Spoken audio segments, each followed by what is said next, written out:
Good evening, all Federation starships in the Alpha, Beta, Gamma, and Delta quadrants. This is the lowdown on lower decks here on the Movers and Shakers Unlimited Network. I am your host, Mr. Josh Pritchett, head of the Northern Virginia Star Trek Meetup Group, and I'm joined by my co-host and partner in crime, Mr. Chris Babone. Hey, Josh. Hello, everyone. Happy post-Halloween, and take heart. We only have 364 more days until the next Halloween. Yes, and Chris, but before we get started, there's no easy way for me to say this. So I think it's just best I rip the Band-Aid off and I get right to it. Rip it off. I'm breaking up with you. You I'm know, just gonna have this to is a break up with you. conversation we should have had a year ago. We But you should gave me have the had silent this treatment. Yeah, I don't know why we've been dancing around it for over a year. That we should have just gone ahead and done this. We should have. I kept on waiting for you to tell me something, but I was waiting for you to tell me something. You just walked by me. You gave me a look. That was it. I need more than a look. I mean, you returned my candle.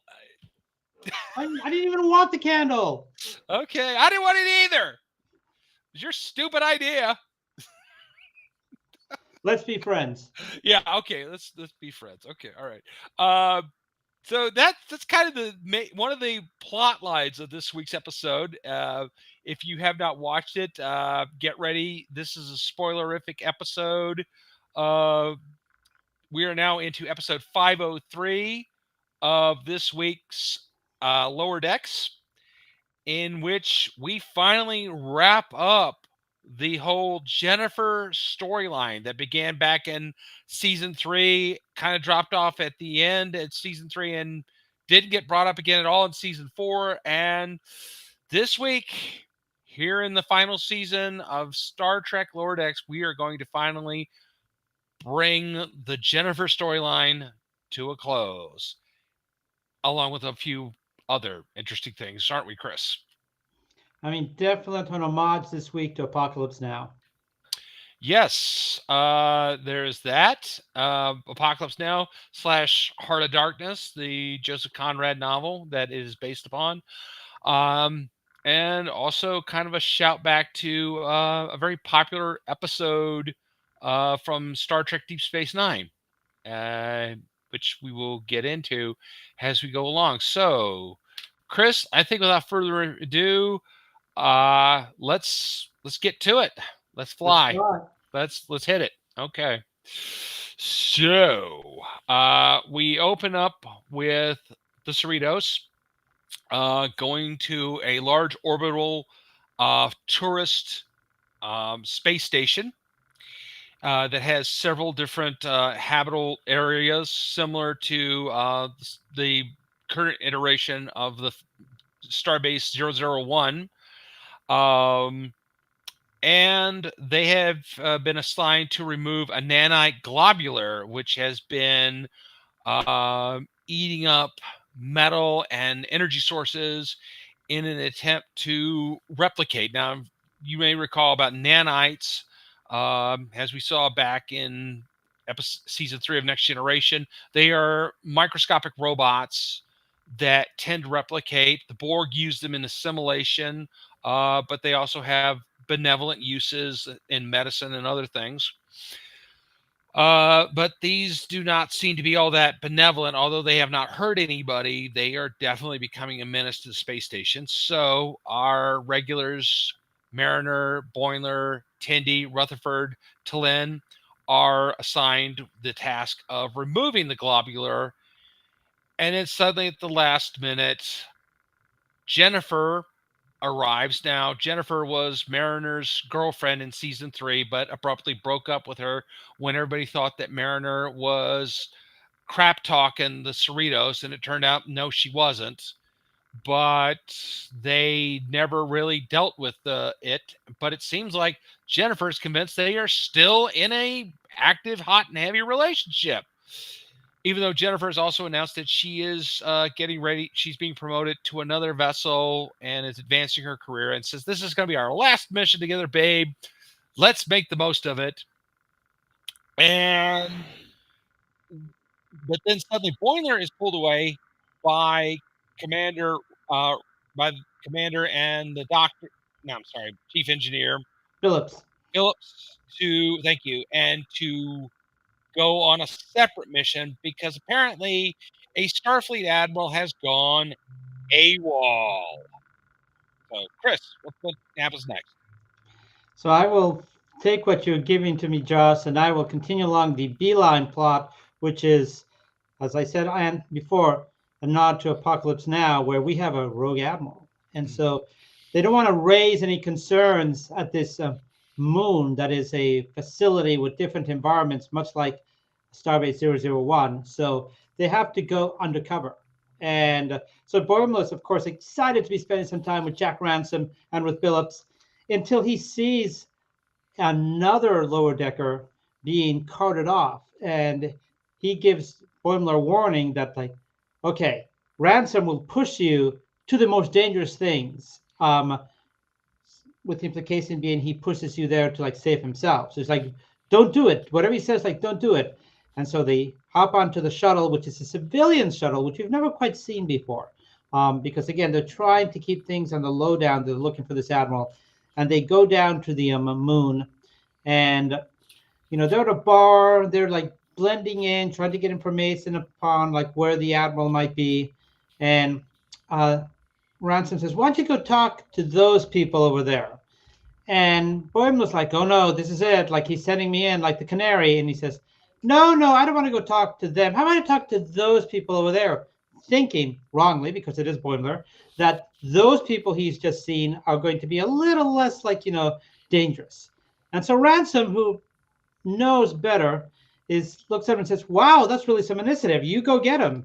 And Boimler goes over to them and, in true Boimler fashion, um, insults them in many ways. And they're about to give him a beatdown when Ransom steps in and says, like, "No, no, no, no, please." Like he doesn't know what he's doing. And then he lectures Boimler after about, you have to be more culturally sensitive. Like, in front of these specific species, they consider it an insult if you eat in front of them. So, like, mind things better and don't do this. And so Boimler's like, okay, yeah, sure. Yeah, yeah. And he's just happy that nothing has happened to him. Meanwhile, Billups gets a clue as to the Admiral's whereabouts because they find out he went skiing on this like huge ski slope. And so they're like, that's the next place we're going to go. And in the meanwhile, Josh, I'll kick it back to you with what they're doing with the globalists. Yes, well, as Chris has just noted, Rutherford has decided to name the nanite glob as globulus, and Jennifer has come up with a clever little trap, which is similar to kind of a raccoon trap. If anybody's familiar with it, you basically put a big box and a stick, some bait. The raccoon comes in there, breaks the stick, the box comes down, you capture the raccoon. Okay, that's her idea. And, you know, Mariners just wants this over with. She does not want this emotional baggage. She just wants a clean break, never see Jennifer again, blah, blah, blah. So Jennifer hints that, well, we could, speed this up, and but I'd hate to, rush my last away mission with my girlfriend. And Mariner's like, okay, well, how could we make this go faster? Well, you could, send a nice level 1 set phaser beam at the energy source to try to draw the globule a little bit faster. But Rutherford kind of says, no, that's not such a good idea. Mariner does it anyway, and the globular gets bigger, and suddenly it's just growing in size and mass to the point it starts to look like a giant 12-sided dice. And it starts tearing its way through the habitat. Meanwhile, Talen has discovered that her favorite musician, Gorag, big giant rock pile guy, is going to be performing, and she is wondering if there's an opportunity for her to go see Gorak live. Yes, I know it's, Vulcan expressing a fandom. Okay, well, cool. So the giant globular that is now turned into a 12-sided die is rolling through, and it's headed for the theater where Grogu or Grogun, sorry, Grogula is going to be performing. The stage is all set up. Um, Jennifer and Mariner start having an argument, and um, tensions are running high, and because Jennifer, Mariner doesn't necessarily want to hurt her feelings, but at the same time, she just wants Jennifer to go away because, when she needed her, Jennifer wasn't there. And so she's been purposely not talking to her for a whole year. And meanwhile, um, Delenn, Rutherford, and Tendi all get captured inside the globular. Jennifer and Mariner give chase in a hover golf cart. And of course, Rutherford makes contact and indicating that they found a frequency that could shut down Globulus. Chris, what's going on with our beta team? Of course, Jack Ransom would never admit that he's a beta. He's clearly pure alpha. Mm. They go skiing because they have a lead on a woman who might know the whereabouts of the admiral. And so Boimler is told, like, why don't you go follow that woman skiing? And Boimler's like, okay, this seems all right because it seems like the woman's going to go on the easy slope. And so they're both going down the easy slope, but then C deviates and C goes to the extremely dangerous slope. And so Boimler steps with no recourse but to follow her. And of course, things are going wrong because Boimler is not an expert skier. And then he ends up attaching himself to someone. And that someone was like, stop grabbing my genitals. And he's like, I'm grabbing your back. And he's like, that's where they are. And he pushes him aside. And Boimler ends up taking a really steep dive over a very deep cliff. And because he's Boimler, he manages to survive. And he just gains the admiration of the woman, who then says, "Ow, I've never seen anyone fall off that and actually live."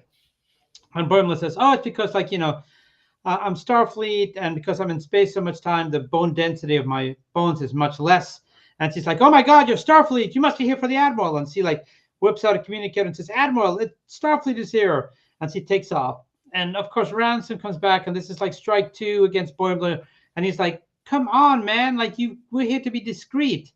And Billups says, "Well, the good news here is I was able to triangulate who he was communicating with. So I've got a signal on where the admiral should be." And so the next thing that we know is that we are going down a river, which is very much like Apocalypse Now and Machin Sheen when he's going down the river and they're looking for Klutz. And suddenly they find themselves surrounded by the natives. And they get taken away to the admiral. And it's a clear homage to Martin Brando.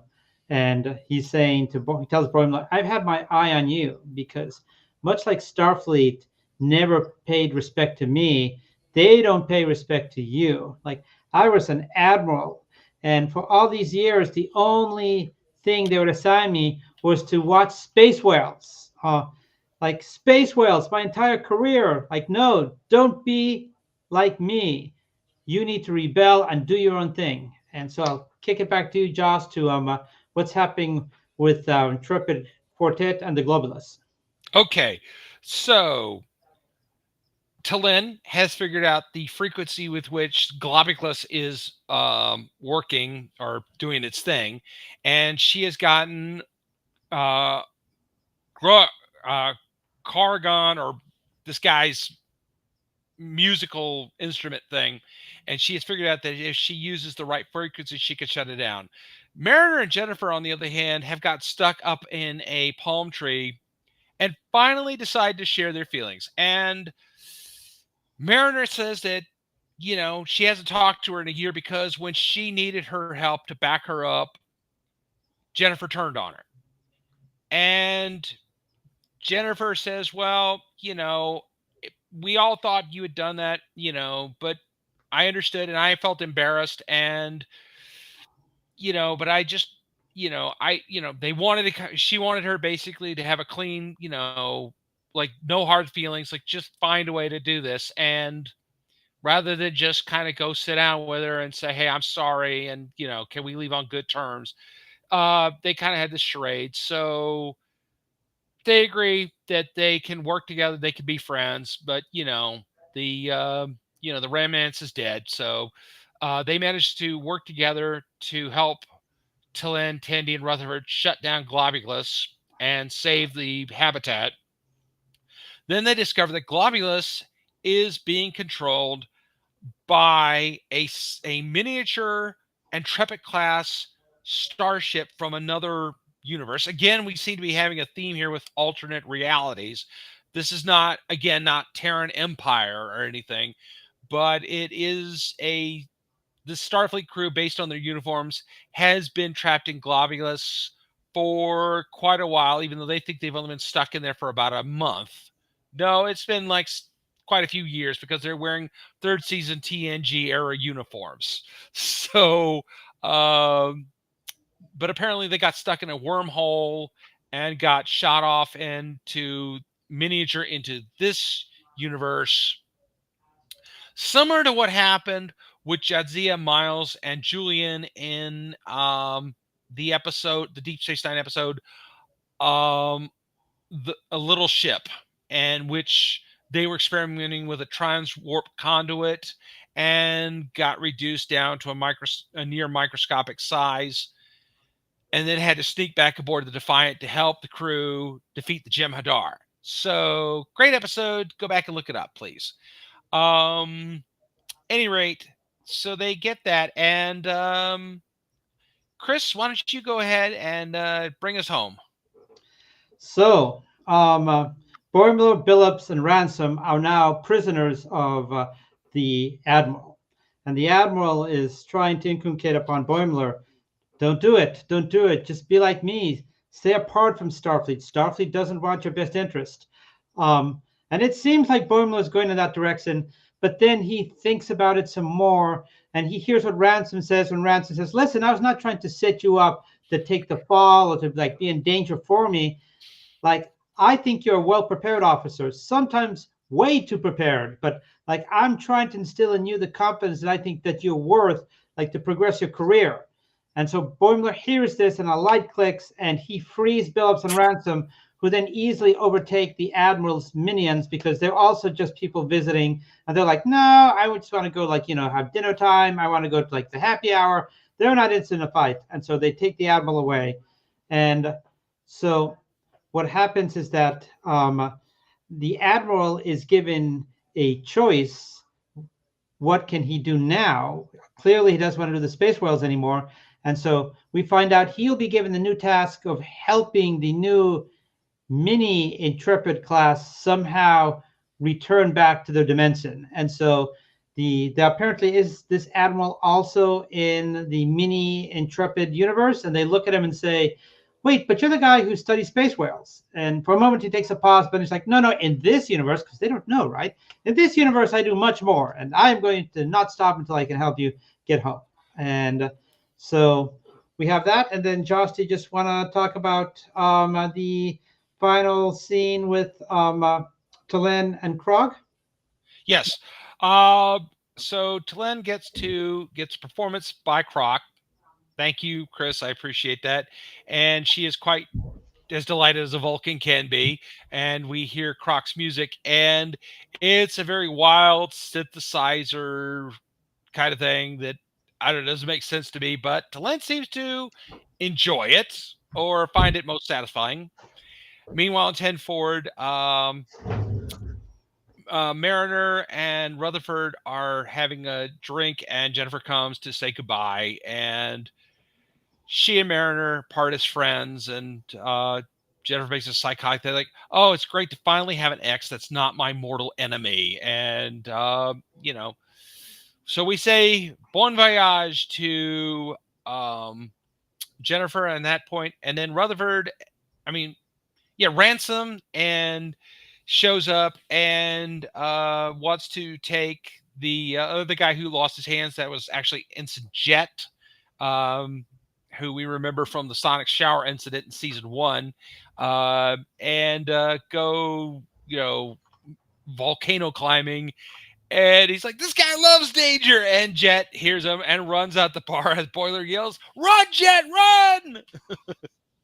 And that's where our episode concludes. So, episode 503 of this season of Star Trek Lower Decks. What are we thinking here, Chris? Who doesn't love a good homage to Apocalypse Now? Apocalypse Day, yeah. It were That's down going down the river, the lonely figure of the admiral portrayed exactly as Marlon Brando was at the start of his first appearance in the movie.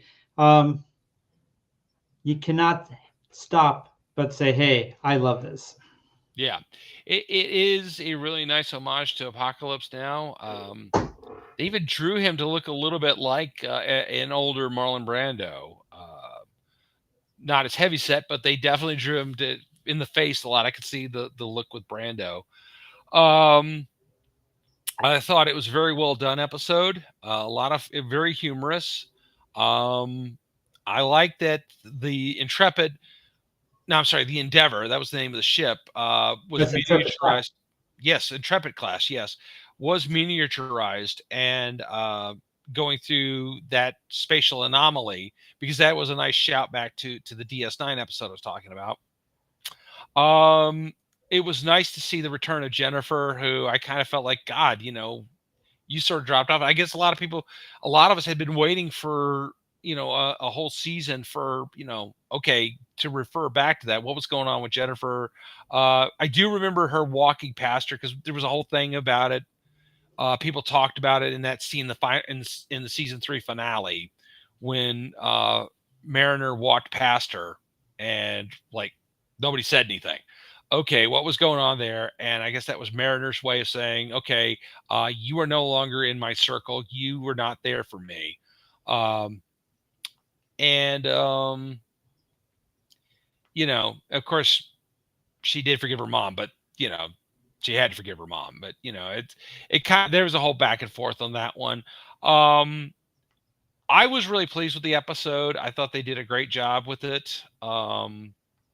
As we will now get into the good, the bad, and the Gorn, and discuss first what we really liked about the episode. So, you said you liked the homage to Apocalypse Now, and I liked the referring back to the whole Jennifer story arc, which was quite huge in season 3, and just abruptly ended. Um, I also like the idea, the concept of like this moon, which is dedicated just with different environments for like it's a vacation spot, and I think it's just mirrors where we're eventually probably heading towards with the cruise ships. I mean, cruise ships are gigantic, they have different environments. And so, if you think back to like, okay, the wooden ships from 1600s, 1700s to like, the steamships like the Titanic to what we have now, I mean, it's not that silly to think like in the far future, you will have a construct like that dedicated with different environments for what different people want to do on their vacation. So yeah. is it silly? Yes. But are we sort of heading in that direction in the long term? I think we are. And again, as proof, I would point out to cruise ships. Yeah, no, I think you've got a great point there about that. That I think at some point, are they going to build future space habitats, which are going to be just vacation resorts, and you're going to have a wide variety of environments and adventures because as we've seen in more, updated space station designs in both the Prime and Kelvin timelines, that is definitely a direction that Starfleet is headed in. And I mean, also the fact that, yeah, you have the simulated sunlight, which is much better than in the interior lighting and would be a real benefit for long-term space travelers. Um, I mean, one of the things I think people, really love about Star Trek is how they make the spaceships, so ergonomically friendly to the people that are aboard their ship. Folks, 5 years of, white light, even if you are beaming down occasionally to a planet, it's you want something like that. I also thought it was funny that Boimler said the whole thing about how his bones weren't that dense, even though because he's in space a lot. I mean, I guess part of that is, going out on spacewalks in spacesuits, because obviously the gravity aboard a Federation starship is comparable to most planets. So, but we have seen Boimler do more than a few, have more than a few mishaps in outer space. That we have. The other thing that I also enjoyed about this is that we find someone who is not Vulcan following Vulcan philosophies. And Mm-hmm. aside from the fact that I loved it that Talon is a fan of something, he was having a fangirl moment. I mean, I love that. But the cherry on top of that cake was to find out that the musician Gorn, probably mispronouncing the name, um, follows the Vulcan philosophies. Mm-hmm. Yeah, I think that's, I'm sure there's a lot of people that, I'm sure that, you know, not everybody's adopting either humanism or Ferengiism or Klingonism, but they are interested in, Vulcan logic. Maybe not the whole thing, but there's a lot of value, as we've seen, to the teachings of Serac. Um, Even if you don't want to go full on hedonistic Vulcan, you could still there's still a lot there that we have seen people embracing. I mean, you having the arguments that Julian and Garrick used to have on DS9, where Garrick, where Julian would actually invoke either Sarek or Serac, to make the point in his argument. So it is really cool that Vulcan logic is having an impression on other species throughout the quadrant. Yes, it is. Yeah. So, And of course, the other good is like we finally get resolution to the Jennifer storyline. we do. Yeah. That was fun, and this could have been like a lingering rom-com thing, but no, Mariner and Jennifer were able to kind of make a break. Actually, it was something that occurred to me before we went to air, was Jennifer calling their relationship Marifer. Uh, and I kind of realized, oh wait, is that a kind of a dig at the whole uh, Jennifer. Ben Affleck and Jennifer Lopez thing that was people were making fun of for quite a few years until they finally did break up. What was that? And What then was they got that? married and then they broke up again. Yeah, and that, yeah, wow. And then he tried to get back together with Jennifer Aniston, not Jennifer, Electra. It's, Jennifer yeah, Garner. Are you saying that Jennifer Garner. he has a Jennifer issue? I think. Thank you. Yeah. Yes. Yes. I do think. Well, hey, Johnny Carson married two different women named Linda. So I guess that's possible. Maybe he just likes the name. I don't know. I don't know. I think Ben Affleck's a very great director, but most excellent director. But I don't know. As a person, you got to wonder about this guy sometimes. But I don't know. But yeah, it was nice to see that Jennifer having one last ride through lower decks, and before resolving that. And I imagine that we're going to see quite a few storylines that came up, or characters that we had met previously in previous seasons are going to come back and visit us one more time before the show ends. Like I can imagine Kira coming back, and Shax and her kind of having their rivalry at who saved who first. That would be funny. Uh, I don't know. What are some storylines you think ought to come back, or we can get into that in the Gorn? I think we should get out to the Gorn. I mean, if we Yeah. want to move into the bad, Boimler should have been seriously injured when he fell off that cliff. I have, light bones doesn't cut it. I mean, it was a steep drop, and you start off with seeing Jet with missing his hands. Okay, so you can definitely have some serious accidents. So he should have been totally incapacitated after falling from that height. Yeah. I'm not saying he would have died because they could have gotten to sick bay and patched him up, but I'm definitely thinking he doesn't walk away with that. Just like, okay, yeah, I feel great. No, even if you did manage to land head first into a snowbank, you're landing head first, and that is very, very serious. So, any of our fans out here who love skiing or snow sports, please do be careful. Remember to wear a helmet, and don't try to go head first on anything. Okay, it's not gonna end well for you at all. Um, The other thing I'm saying is that if you have a rogue admiral, considering that he has Starfleet clearance, I think they want to keep him the down low, of course, but I think you would have seen some. Uh, Maybe you send the Cerritos, the California class, if it's just like a captain who's gone rogue. But an admiral, I think that probably would have gotten you a higher level of Starfleet security involved. Yeah, but then again, I think with the Cerritos, even though yeah, she's a Cali class and she's supposed to be, not one of the ships of the line. I think based on the fact that as a lot of people have talked about online, the Cerritos punches above her weight class, and that she is kind of, maybe this is not as cool as a Sovereign or Intrepid or Galaxy or Akira classes, but the Cerritos has made a name for itself. And I think maybe they were willing to, they figured, yeah, we can trust this crew to take care of this. But also, I mean, if you sent the Enterprise E to go get this guy, okay, you just sent the flagship to this thing, people are going to know something's up. Okay. So Well, you might not want to send the one of the big ships. well, Uh, also just a reminder of something we saw in episode two. Um, why don't you just scan for the admiral?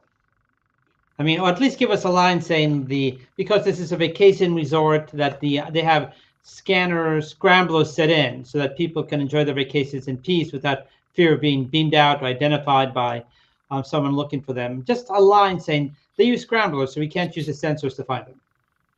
I mean, um, what is wrong with the sensors? I mean, in episode two last week, we had like a reluctance to use the sensors to find the ensigns. Here we also have again a reluctance to use the sensors to find the admiral. Like, what's going on? yeah, I'm starting to wonder if there's something wrong with the sensors, but yeah, I mean, it's always been a MacGuffin in Star Trek that, oh, okay, we can't find this guy with the sensors because this, and it would have been nice that they could have done that. It would have just taken 2 seconds to say, yeah, they have sensor scramblers on this thing, so we got to go look for them physically. Okay, not bad. That would have been fine. We could have lived with that, Totally but live with that. yeah, unfortunately, we didn't get that opportunity. So that would have been nice if they could have mentioned that in the somewhere in there. Just tell us that much, and then that way, okay, it's pretty believable. So yeah, um, I didn't really have too much bad with it. I mean, I was pretty much okay with the writing and the voice work and the animation was all quite excellent. Would the universal translator still have worked within the Govlos when they get stuck? Uh, considering that we don't really understand exactly how Okay, Universal Translator really works. I mean, it's one of the great magic boxes of Star Trek. okay. I guess it would have, but the fact was, you know, obviously, when the runabout was shrunk down, they could not directly communicate with the Defiance crew. Part of that could have just been okay. The Jim Hadara would have picked it up. So I don't think they were able to communicate by normal means. They might have been able to, but excuse me, everyone. I don't know. It's a good question. I would think they would have been able to, but maybe they couldn't have done it. I mean, you know, clearly. I mean, although I think the Globulus story arc was really sound, and I thought the fact that okay, here's the twist is that there's a Federation starship from another universe trapped inside of the Globulus. We have to try to get them out and get them home. Um, which is a great homage to Star Trek Voyager oh trying to yeah, get home. yeah. No, I was just about to say, yeah, that is a yeah. It always seems to be those intrepid classes that are always getting lost in some corner of the universe. I'm Um, not signing up for an intrepid class. I am if I am posted on one, I'll be like, I'll pass for the next posting. I'll wait. Thank you. I'll go I I'll cool my heels in Starbase 80 if need be, but I will wait for the next one. oh, come on, Chris. The whole point of Starfleet is to seek out new life forms. I mean, and boldly go where no one's gone before. Even if where no one's gone before is a globular of nanites. Um, nice. Oh, by the way, nice callback to the nanites. I mean, they again, that's another magic box you have there in Star Trek. Even though theoretically, yes, you can create microscopic robots that could do a number of tasks, like kill cancer cells and things like that. But um, yeah, I think but I think that's all we got on the bad. I mean, thing with the Gorn. Um, It's the no, second. we had to go ahead, Chris. Well, I was going to say it's the second episode where we're talking about parallel universes. Yes. So that leads us to wonder: is this going to be a recurring theme throughout this season? I mean, The parallel universes, the paths not taken. it does seem to be shaping up that way. And also, there's the mention again of Starbase 80 when Mariner says, "Well, when I got sent to Starbase 80, like you didn't say anything to try to prevent me from going there." So now we've had two episodes mentioning Starbase 80 in a row. We know that it appears that her mom, Mariner's mom, Captain Freeman, at least in the parallel universe, is destined to go there. So it seems to be we have two themes so far in the three episodes of this season: Starbase 80 and parallel universes. Yeah. So will the two intersect in the final episode?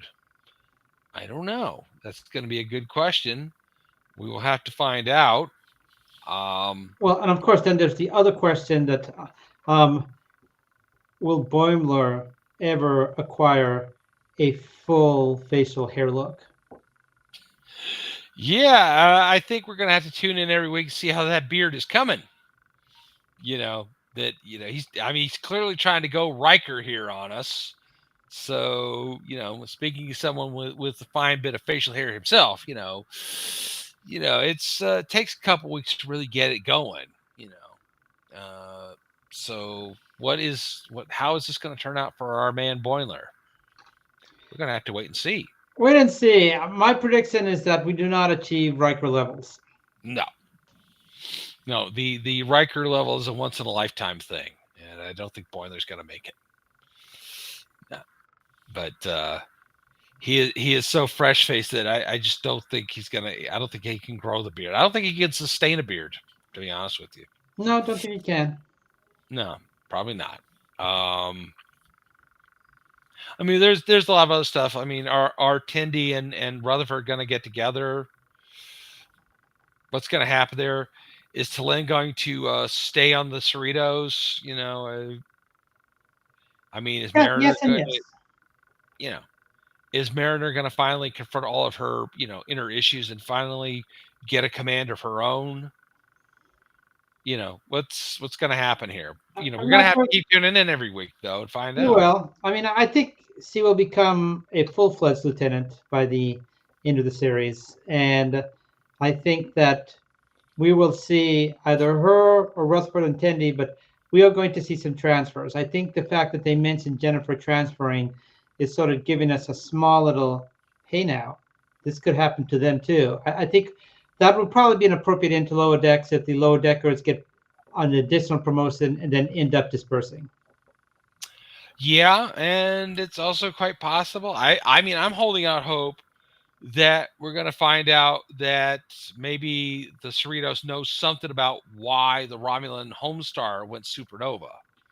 You know, Are they going to be pressed into helping Admiral Picard relocate Romulans to another planet? That sounds like something the Cerritos would have to do. That sounds nice, but that might have been a season 6.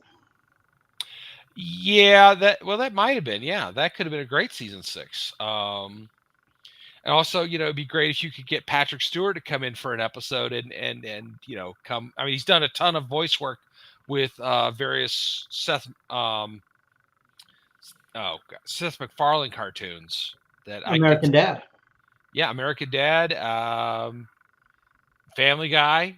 Uh, you know, I think that It would that would probably be. take a lot of laughing to get him to do it. I mean, I think if they said, just come in for a day, I do know that, he is looking for one more Picard project. I don't think this, Lower Decks is necessarily what he has in mind, but I'm sure that, I think he wants a full on Picard movie or TNG movie or whatever. Yeah, Yeah, he's uh, Picard the demotion to Lower Decks. I just doesn't. taking temporary command of the Cerritos. You know, that would be quite funny, and I can imagine though if they wrote the script in such a way that Patrick Stewart would find it quite funny that he might just go for it. We could hope. I mean, I don't know. I'm just kind of hoping here. We do know we are getting Lieutenant Harry Kim. That Garrett Wong is going to be the incredible Garrett Wong will be in an episode this season. Which actually, I believe, if I remember the trailer, that is another parallel universe thing. Our producer, Mr. Brandon Troy, has just asked, does Patrick Stewart really need any more money? Well, no. I mean, I don't know. I mean, I don't know what his lifestyle is like. So, I mean, I guess I mean, I always make this analogy with Patrick Stewart is that when he first got the role of Picard in 1987, he was driving a used Volkswagen Bug, and then by season 3, he was driving a Jaguar. So I guess whatever he needs. You know, Granted, his convention fees are astronomical. So That's where they should be. yes, well, I mean, he is the big dog, so I think he's yeah. I mean, obviously he's a bigger draw than Shatner now. So, um, yeah. Well, I mean, Brandon has also pointed. I feel like at this point that money is not a driving force anymore. Well, yeah. I mean, I guess not. I guess he's living pretty comfortably. So, we'll see. I mean, maybe we will get lucky and we'll see our favorite captain, one of our favorite captains. Hell, I would love it if they could get Kate Mulgrew to come in for an episode, um, even if it's just for a scene or two. And I mean, this show runs like parallel or just prior to the events of Prodigy, so could be. You never know. We can wait and see. So I don't know. Any other theories you got for us this week, Chris? None.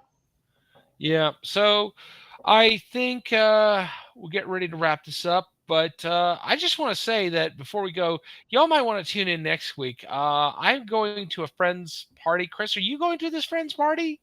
I hope so. Yes. Okay. And I will be debuting a new costume at this party. It'll be the trial run for this costume. And Chris, you are an award-winning cosplay photographer, so I hope you will take a few pictures of me and we can post them up here next Friday evening for our fans to see. I'm not going to tell you what it is, Okay. but if it comes out the way I've been working on it, I'm going to put some final touches on it when we sign off tonight. That hopefully we will astonish many a Trekkie Okay. with what I've come up with. So, Chris, that's something for you to look forward to tomorrow night, and then for our fans to look forward to next week. So, Cool. okay, as we bring this into the space dock, Chris, where can everybody find you? Folks, again, thank you for tuning into our show. If you are a cosplayer and you've been cosplaying in this year around the DC area, Look me up at Verde Cosplay. You just might find yourselves. Yes. And you can find me at Josh Pritchett Jr. on Facebook and also at the Northern Virginia Star Trek Meetup group on meetup.org, where I am the chief organizer. Well, one of the chief organizers. But, if you are living in the Northern Virginia, Washington, D.C., or Southern Maryland area and are looking for some like minded Star Trek fans to hang out with and have a good time, it's very low key. We don't, we don't ask anybody to do anything that like community service or anything like some groups. But if you're just somebody that wants to hang out and talk all things Star Trek and related science fiction or fantasy with, you know, just look for us on meetup.org. That's the Northern Virginia Star Trek Meetup group. And in the meantime, until next week, I remain Josh Pritchett. Remember to vote on Tuesday. Yes, most important, vote. The future counts on it. Good night, everybody. Live long and prosper. Peace and long life.